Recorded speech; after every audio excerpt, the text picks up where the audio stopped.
As a woman, getting what you want, and when it comes to influencing, there are three aspects that determine how easy you're gonna get what you want to get. The first two have to do with pretty privilege. Number one, youthfulness. Number two, thinness.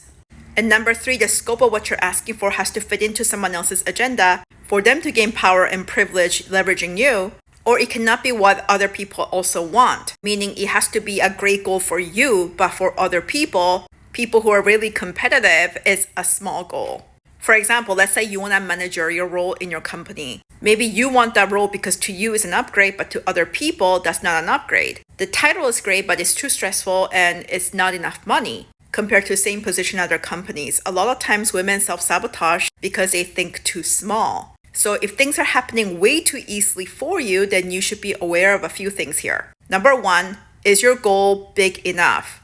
Is your goal ambitious enough, or are you already thinking small when setting the goal? Number two, when you are a woman and things are happening way too easily for you, you're not challenging yourself enough, and or you are falling into someone else's game because you're being used in power games that you cannot see.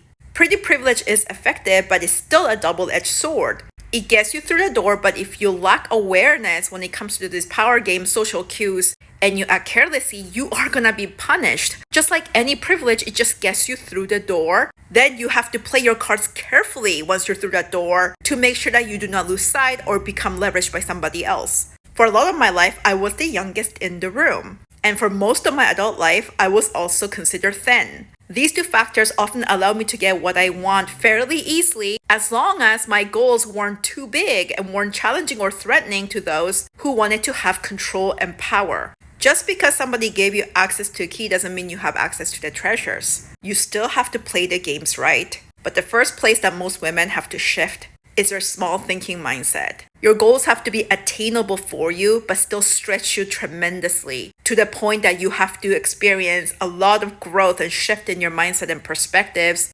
experience a complete shift in your identity as well to achieve that. Otherwise, you're settling. Dreaming way too big that is not attainable for you, that's just gonna reinforce your identity as a failure. Whether things are happening too easily for you or is too difficult for you, you have to evaluate how you're coming across and strategize and optimize your whole game plan.